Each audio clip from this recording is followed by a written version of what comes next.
Now we're going to speak about the effectiveness of communication. The best way to explain this is for us to relate to the business or the corporate environment as of today. As an employee, you will be interacting with different kinds of people through using different modes. You might have face-to-face interaction. You might have an interaction with a group of people or just one person. You could interact with different people from different parts of the world using the telephone, or you could be interacting with your colleagues or your counterparts through email. Now, this is where you need to understand how effective you are in terms of your communication skills. This is a very good time to use the 7 C's of communication and the 4 S's of communication, right?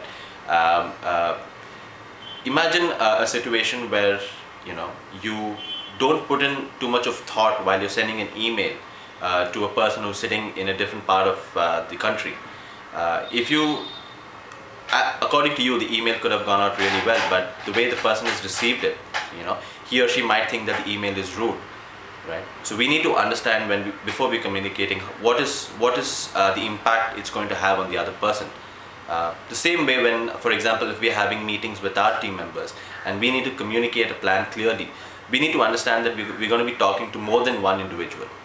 And we all need to understand that different individuals understand in different ways.